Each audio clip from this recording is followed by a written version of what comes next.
Hi welcome back to my channel. ఈరోజు గత 3 ముళ్ళ ప్రేమ బంధం 13వ భాగాన్ని వినేద్దాం. నైట్ 8 అవుతుండగా అందరూ సంతోషంగా డైనింగ్ టేబుల్ దగ్గర భోజనం చేయడానికి కూర్చున్నారు. ప్రియంవద గారు భోజనం చేస్తూ, విక్కీ, నేను రేపు ఊరికి బయలుదేరుతున్నాను రా. ఇంకో వారం రోజుల్లో ఊర్లో జాతర ఉంది కదా, అందరూ కలిసి అక్కడికి రావాలి. ఈ సంవత్సరం మన గుళ్ళో హోమం నువ్వు నా పెద్ద కూతురు మైత్రినే చేయాలి అన్నారు. ఆ మాటకి, అదేంటి పిన్ని, అప్పుడే వెళ్ళిపోతావా అంటున్నావు? కొన్ని రోజులు ఉండొచ్చు కదా, అప్పుడు అందరం కలిసి ఒకేసారి ఊరికి వెళ్ళొచ్చు కదా అని చిన్నబుచ్చుకుంటూ అడుగుతుంది మైథిలి. తన మీద చూపిస్తున్న అభిమానానికి కళ్ళల్లో సన్నటి కన్నీటి పొర అలుముకుంది ప్రియంవద గారికి. అభిమానంగా మైథిలి తలనిమృతూ, లేదమ్మా, ఇన్ని రోజులంటే డబ్బు వ్యామోహంలో పడి నా భర్తని పట్టించుకోలేకపోయాను. ఇక మీదట ఆయన నిర్లక్ష్య పెట్టి ఆయన్ని ఇంకా బాధ పెట్టలేను. మీరు ఎలాగో అక్కడికి వస్తారు కదా, అప్పుడు మీ బాబాయిని కలుద్దు గాని. అయినా ప్రతి సంవత్సరం జాతర మన కుటుంబమే జరిపించడం ఆనవాయితీ. ఆ పనులన్నీ దగ్గరుండి చూసుకోవాలి కదా తల్లి, అందుకే ఇంత తొందరగా వెళ్లాల్సి వస్తుంది అని మైథిలికి సర్ది చెప్పి విక్రాంతిని చూస్తూ, నాన్న విక్కీ, మీరక్కడ ఎక్కువ రోజులు ఉండాలనే ప్లాన్ చేసుకోరండి. వచ్చామా తొందరగా తిరిగి ప్రయాణం అయిపోయామా అన్నట్టు ఉంటే కుదరదు, ముందే చెబుతున్నా అని సరదాగానే వార్నింగ్ ఇచ్చారు. అందరూ అలా కబుర్లు చెప్పుకుంటూ మొత్తానికి డిన్నర్ పూర్తి చేసి నిద్రాదేవత ఒడిలో జారుకోవడానికి ఎవరి రూమ్కి వాళ్ళు వెళ్ళిపోయారు. మైథిలి విక్రాంతులు మాత్రం పడుకున్నారే కానీ నిద్ర పట్టక నానా అవస్థలు పడుతున్నారు. ఇక మైథిలి ఇలా కాదు, ఏదైతే అది అయ్యింది అనుకుని విక్రాంతిని చూస్తుంది. తను కూడా నిద్రపోకుండా సీలింగ్ని చూస్తూ ఉన్నాడు. మైథిలి వెంటనే విక్రాంతిని హక్ చేసుకుని తన గుండెల మీద తలపెట్టుకుని తనేమంటాడు అని భయంతో గట్టిగా కళ్ళు మూసేసింది. మైథిలి చేష్టలకి విక్రాంత్ నవ్వుకుంటూ తన చుట్టూ చేతులేసి ప్రేమగా తన తల నిమురుతూ, ఏమైందిరా, నిద్ర రావడం లేదా అని లాలనగా అడిగాడు. విక్రాంత్ నుండి ఆల్రెడీ ఆ ప్రేమ లాలన ఊహించింది. అయినా ఆ టైంలో ఇలా డిస్టర్బ్ చేస్తే ఎలా రియాక్ట్ అవుతాడని భయపడింది. కానీ ఏ సమయంలోనైనా తన విషయంలో ఒకేలా నిలకడగా ఉంటున్న విక్రాంత్ని మురిపెంగా చూస్తూ అనింది. ఇక విక్రాంత్ ఒక చేత్తో తనని చుట్టుకున్న మైథిలి చేతిని పట్టుకుని మరో చేత్తో మైథిలికి జో కొడుతూ తనని నిద్రపుస్తున్నాడు. కాసేపటికి మైథిలి మత్తుగా నిద్రపోగానే విక్రాంత్ తనని మురిపెంగా చూస్తూ, నువ్వు కూడా నా విషయంలో నా మీదున్న ఫీలింగ్స్ ఏంటనేవి రియలైజ్ అయ్యావు అనిపిస్తుంది. తొందరగా నీ మనసులో మాట చెప్పే మైథిలి, అప్పుడు నువ్వు ఇలా నా దగ్గర రావడానికి ఇంత ఇబ్బంది పడాల్సిన అవసరం ఉండదు. నన్ను నీ హక్కుగా భావించి నా దగ్గర నిర్మోహమాటంగా ఉండొచ్చు. ఎప్పుడూ నేను కూడా ఇంకా నీ మీదున్న నా ప్రేమను దాచాల్సిన అవసరం ఉండదు. త్వరగా చెప్పేరా, నీకు దూరంగా ఉండలేకపోతున్నాను, నీకు బాగా అడిక్ట్ అయిపోయాను అంటూ నెమ్మదిగా తను కూడా నిద్రలోకి జారుకున్నాడు. అప్పటి వరకు నిద్ర నటించిన మైథిలి విక్రాంత్ మాటలు వినగానే తన కళ్ళు చెమ్మగిల్లాయి. చిన్నప్పటి నుండి ఎవరి ప్రేమకి నోచుకొని తనకి ఈరోజు ఇంత ప్రేమ దొరకడం చాలా కొత్తగా వింతగా ఉంది. అలా వర్షిస్తున్న కళ్ళతోనే విక్రాంత్ నుదుటిపైన తన ప్రేమనంతటినీ ముద్దుగా మార్చి తన తొలి అదర సంతకం చేసింది. మైథిలి పెదాలు తనను తాకగానే విక్రాంత్ పెదలపై ప్రశాంతమైన నవ్వు వచ్చి చేరింది. మైథిలి ఆ నవ్వుని చూస్తూ అభిమానంగా విక్రాంత్ జుట్టు నిమిరి తనకి ఇంకా దగ్గరగా జరిగి తనని చూస్తూ, మీకు నా మనసులో మాట చెప్పడానికే సర్ప్రైజ్ ప్లాన్ చేశాను, అది మీకు నచ్చుతుందని అనుకుంటున్నాను అని ఆలోచిస్తూ మైథిలి కూడా ఎప్పటికో నిద్రపోయింది. ఉదయాన్నే మెలకు వచ్చిన విక్రాంత్ని రాత్రి కంటే ఇంకా టైట్గా ఆక్ చేసుకుని నిద్రపోతున్న మైథిలిని చూస్తూ నిద్రలో కూడా ప్రశాంతంగా నవ్వుతున్నట్టున్న తన పెదాలను చూస్తూ ఉన్నాడు. మైథిలి మొహంలో విక్రాంత్కి బాగా ఇష్టమైనది తన పై పెదవిపై ఉన్న పుట్టుమచ్చ, ఇంకా తను నవ్వుతున్నప్పుడు ఒక బుగ్గపై పడే బుగ్గ సొట్ట అని చూస్తూ అలానే ఉన్నాడు. ఇంతలో ప్రియంవద గారు డోర్ నాక్ చేయడంతో విక్రాంత్ తేరుకున్నాడు. మైథిలి కూడా నిద్రలేచింది.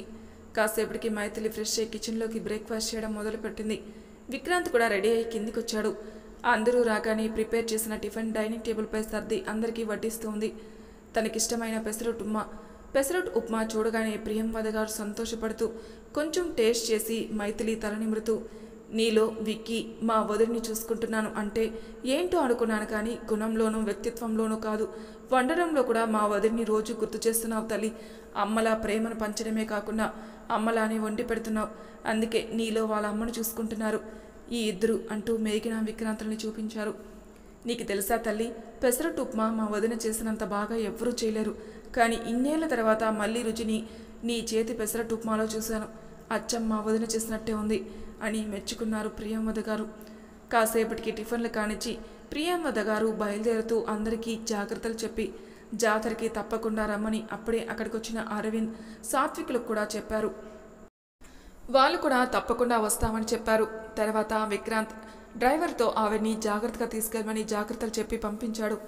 కాసేపటికి కాలేజ్ టైం అవడంతో మైథిలి మేఘన రెడీ అయి లాస్య కోసం ఎదురు చూస్తుండగా తను లగేజ్తో బయటికి రావడం చూసి అక్కడున్న అందరూ ఆశ్చర్యపోతే విక్రాంత్ మాత్రం తన చేతిలో బ్యాగ్ తీసుకుని పక్కనే ఉన్న రంగమ్మకిచ్చి అది రూమ్లో పెట్టమని పంపించాడు. తర్వాత లాస్యని చూస్తూ, ఇప్పుడు నువ్వు మళ్ళీ హాస్టల్కి ఎందుకు వెళ్ళాలనుకుంటున్నావురా అని సౌమ్యంగా అడిగాడు. లాస్య బాధపడుతూ, ఇంకా ఇక్కడే ఉండి రోజు మైథిలికి ఎదురు పడుతూ ఉండలేని బావా అని బాధతో తలదించుకుని చెప్పింది. తనెందుకు అలా చెప్పింది మేఘన మైథిలికి అర్థమైంది.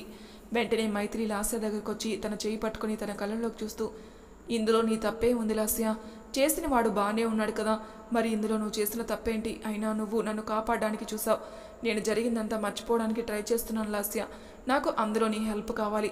అలాంటిది నువ్వు నన్ను ఇలా మధ్యలోనే వదిలేసి వెళ్ళిపోతావా?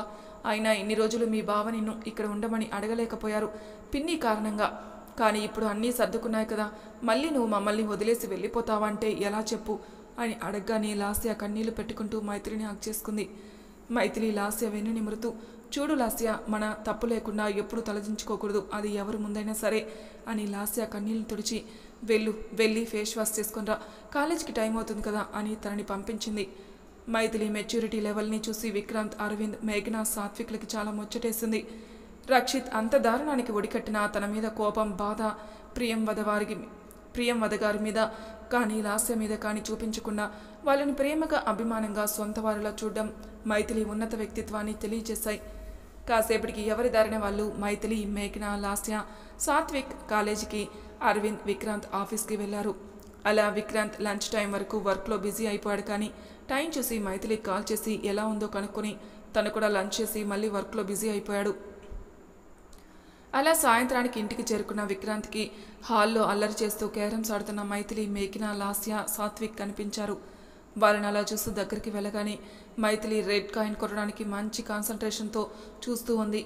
తను కొడుతుందా లేదా అని అంతకంటే మంచి ఉత్కంఠంతో ఎదురు చూస్తున్నారు లాస్య, మేఘన, సాత్విక్లు.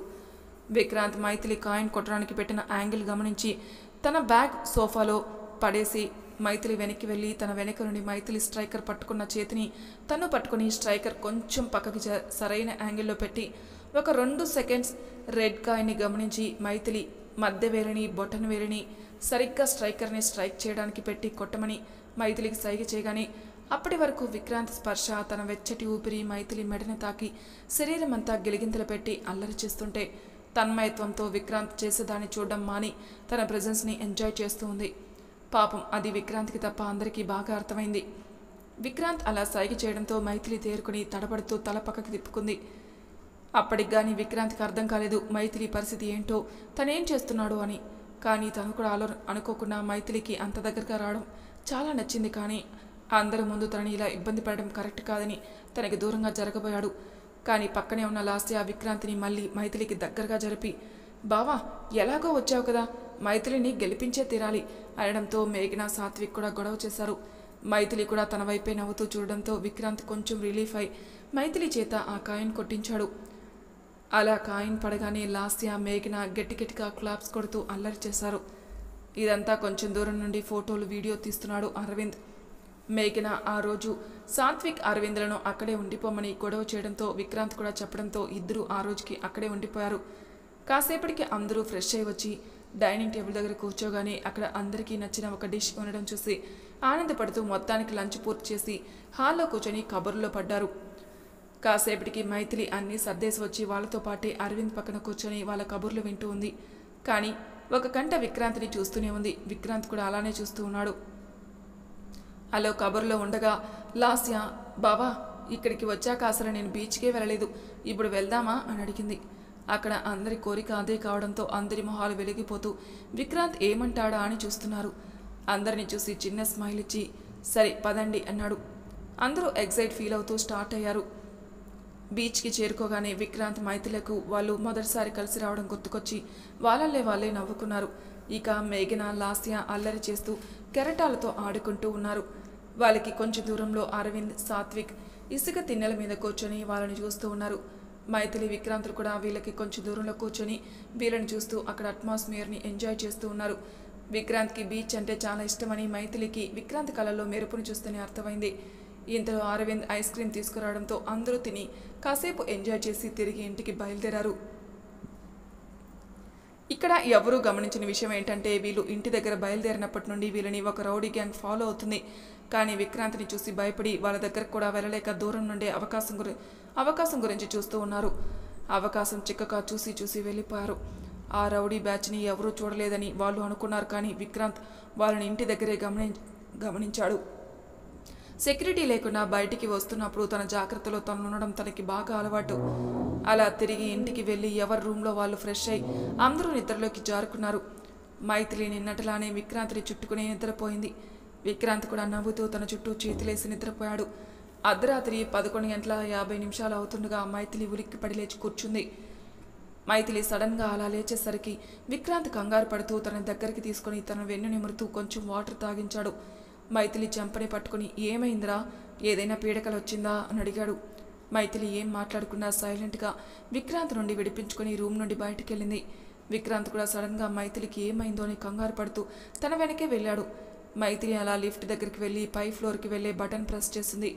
విక్రాంత్ కూడా తనతో పాటు లిఫ్ట్లోకి వెళ్ళి ఏమైంది మైథిలి అని ఎంత అడుగుతున్నా తన దగ్గర నుండి ఎలాంటి సమాధానం లేదు. లిఫ్ట్ పై ఫ్లోర్లో ఆగగానే మైథిలి నేరుగా వెళ్ళి Vikrant parents room door open చేసింది. విక్రాంత్ కూడా వెళ్ళి మైథిలి అలా డోర్ ఓపెన్ చేయగానే ఆ రూమ్ లోపల చూసి షాక్ అయ్యాడు. ఆ రూమ్ని చూడగానే షాక్ అయి పక్కనే ఉన్న మైథిలిని చూశాడు విక్రాంత్. మైథిలి నవ్వుతూ విక్రాంత్ చేయి పట్టుకొని లోపలికి తీసుకెళ్ళింది. ఆ రూమ్ అంతా బెలూన్స్తో డెకరేట్ చేసి చిన్న నెట్ టెంట్ వేసి ఫ్లవర్స్తో చాలా అందంగా ఉంది. ఆ పక్కనే మేఘన, లాస్య, అరవింద్, సాత్విక్ ఉన్నారు. అప్పుడే అర్థమైంది విక్రాంత్కి ఈరోజు తన బర్త్డే అని. విక్రాంత్కి ఆ రూమ్లో ఆ డెకరేషన్ అంతా చూడగానే 7 ఏళ్ల క్రితం వరకు తన పుట్టినరోజు ఆ రూమ్లోనే జరిగిన జ్ఞాపకాలు అన్నీ ఒక్కటిగా కళ్ళ ముందు మెదిలాయి. హ్యాపీ బర్త్డే నాన్న అని అంజలిదేవి గారు, హ్యాపీ బర్త్డే మై సన్ అంటూ మహాదేవ్ గారు. అలా వాళ్ళు విష్ చేసిన జ్ఞాపకం గుర్తుకు రాగానే బాధతో విక్రాంత్ కళ్ళు చెమ్మగిల్లాయి. ఆ భావోద్వేగం అక్కడున్న అందరికీ అర్థమైంది. వెంటనే మేఘన వచ్చి విక్రాంత్ని హాగ్ చేసుకుంది. పక్కనే ఉన్న మైథిలి విక్రాంత్ వెన్నుని మురుతూ, ప్లీజ్ అండి, ఇది హ్యాపీగా ఉండాల్సిన సమయం.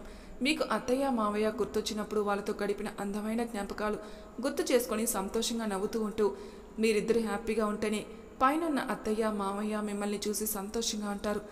అంతేకాని మీరు ఇలా బాధపడుతూ ఉంటే మిమ్మల్ని చూసి వాళ్ళు కూడా బాధపడతారు. అత్తయ్య మామయ్య బాధపడితే మీకు ఇష్టమా అని అడిగింది మేఘన విక్రాంతుల్ని. ఇద్దరు చిన్నపిల్లలా కాదు అని తల అడ్డంగా ఊపారు. మైథిలి వాళ్ళని చూసి చిన్నగా నవ్వి ఇద్దరి కన్నీళ్లను తుడిచి, సరే అయితే అత్తయ్యని మావయ్యని తలుచుకొని ఇంకెప్పుడు కన్నీళ్లు పెట్టుకోమని నాకు మాట ఇవ్వండి అని తన అరచేతిని ముందుకు చాచింది. ఇద్దరు మైథిలి ప్రేమకి మైథిలిని అభిమానంగా చూస్తూ తన చేతిలో చెయ్యేసి మాటిచ్చారు. తర్వాత మేఘన విక్రాంత్ని తీసుకెళ్లి డెకరేషన్ మధ్యలో నిలబెట్టింది. మైథిలి కేక్ తీసుకొచ్చి విక్రాంత్ ఎదురుగా పెట్టి కట్ చేయమని తన చేతికి నైఫ్ ఇచ్చింది. విక్రాంత్ నవ్వుతూ కేక్ కట్ చేసి ముందు మేఘనాకి పెట్టాడు. తర్వాత మేఘన విక్రాంత్కి పెట్టింది. ఆ బైట్ తిన్న విక్రాంత్ ఆశ్చర్యంగా మైథిలిని చూశాడు. తన ఆశ్చర్యం అర్థమై మైథిలి నవ్వే సమాధానంగా ఇచ్చింది. తర్వాత అందరికీ తినిపించాడు. అందరూ తిరిగి తినిపించారు. ముందుగా విక్రాంత్కి మేఘన ఒక బ్రాండెడ్ వాచ్ గిఫ్ట్గా ఇచ్చింది. లాస్య గోల్డ్ని ఉన్న పెన్ ఇచ్చింది. సాత్విక్ కూడా ఒక బ్రాండెడ్ వాచ్ ఇచ్చాడు. అరవింద్ ఒక ప్లాటినం బ్రాస్లెట్ విక్రాంత్ చేతికిచ్చాడు. ఇక మిగిలింది మైథిలి. తనేం గిఫ్ట్ ఇస్తుందా అని విక్రాంత్ తన వైపు చాలా ఆతృతగా చూస్తూ ఉన్నాడు. కానీ వెంటనే కేక్ గుర్తొచ్చి అదే తనకు ఒక పెద్ద గిఫ్ట్గా భావించాడు. అక్కడున్న అందరికీ మైథిలి ఏం గిఫ్ట్ ఇవ్వబోతుందో తెలుసు కాబట్టి కాసేపు వాళ్ళతో మాట్లాడి మైథిలికి మాత్రమే వినపడేలా ఆల్ ది బెస్ట్ అని చెప్పి సైలెంట్గా అందరూ అక్కడి నుండి జారుకున్నారు. అందరూ అలా బయటికి వెళ్ళిపోగానే మైథిలి వెళ్ళి ఆ రూమ్ డోర్ క్లోజ్ చేసి వచ్చి, మీరిక్కడే ఉండండి, నేను ఇప్పుడే వస్తాను అని విక్రాంత్కి చెప్పి ఆ రూమ్కి అటాచ్ అయి ఉన్న విక్రాంత్ తల్లి పెయింటింగ్ రూమ్లోకి వెళ్ళి ఒక పెద్ద గిఫ్ట్ ర్యాప్ చేసి ఉన్న ఫ్రేమ్ లాంటిది పెట్టుకొచ్చి అది విక్రాంత్ చేతికిచ్చి, హ్యాపీ బర్త్డే విక్రాంత్ గారు, ఇప్పుడున్నట్టే ఎప్పుడూ ఇలా నవ్వుతూ సంతోషంగా ఉండాలి మీరు అని విష్ చేసింది. మైథిలి విషెస్కి విక్రాంత్ చిన్న చిరునవ్వు నవ్వాడు. తర్వాత మైథిలి విక్రాంత్ని ఆ గిఫ్ట్ ఓపెన్ చేయమనడంతో అది ఓపెన్ చేసి చూసి ఆశ్చర్యం, ఆనందం అన్నీ కలగలిపిన ఎమోషన్స్తో కన్నీళ్లు పెట్టుకుంటూ ప్రేమగా చేతిలో ఆ ఫ్రేమ్ని తడిమాడు. అది విక్రాంత్, మహాదేవ్ గారు, అంజలిదేవి గారు, మేఘన కలిసున్న ఫ్యామిలీ పెయింటింగ్. హాల్లో ఉన్న విక్రాంత్ పేరెంట్స్ని ఇప్పుడు ప్రజెంట్ విక్రాంత్ మేఘనలను కలిపి ఒకే ఫ్యామిలీ ఫోటోలా పెయింటింగ్ చేసింది. అది చూడ్డానికి ఒరిజినల్ ఫోటోలానే ఉంది. అందుకే విక్రాంత్ అంత ఎమోషనల్ అవుతూ ఆ పెయింటింగ్ని చేత్తో తడుముతూ కన్నీళ్లు పెట్టుకుంటున్నాడు. విక్రాంత్కి అది చాలా బాగా నచ్చింది. అభిమానంగా మైథిలి కళ్ళల్లోకి చూస్తూ, నువ్విచ్చిన ఈ గిఫ్ట్ నా లైఫ్లో అన్ని బర్త్డే గిఫ్ట్ల కన్నా చాలా స్పెషల్ మైథిలి. ఇది నేను ఎప్పటికీ మర్చిపోను. Thank you so much Maithili అనగానే మైథిలి తను ఇవ్వాలనుకున్న సర్ప్రైజ్కి సమయం వచ్చిందని సిగ్గుతో తలదించుకుని, విక్రాంత్ గారు మీకు ఇంకో సర్ప్రైజ్ ఉంది అని చెప్పింది. మైథిలి అలా చెప్పగానే విక్రాంత్ ఆశ్చర్యంగా, ఇంకొకటా? ఏంటి మైథిలి అది అని అడిగాడు. ఎందుకో మైథిలికి ఆ క్షణం విక్రాంత్ని చూస్తే ఎక్కడ లేని భయం, కంగారు, సిగ్గు ఆవహించి నోట్లో నుండి మాట బయటికి రావడం లేదు. ఇక విక్రాంత్ని చూడలేక పక్కకు తిరిగి గట్టిగా ఊపిరి తీసుకుని వదిలి కొంచెం రిలాక్స్ అయి కొంచెం ధైర్యం కూడా కలుపుకొని విక్రాంత్ వైపు తిరిగి అతని 2 చేతులను తన 2 చేతుల్లోకి తీసుకుని ప్రేమగా అతని కళ్ళలోకి చూస్తూ, విక్రాంత్ గారు, నాకు ఊహ తెలియని వయసులోనే దేవుడు నాకు నా తల్లిని దూరం చేశాడు. నా తల్లితో పాటే మానసికంగా నా తండ్రిని కూడా దూరం చేశాడు.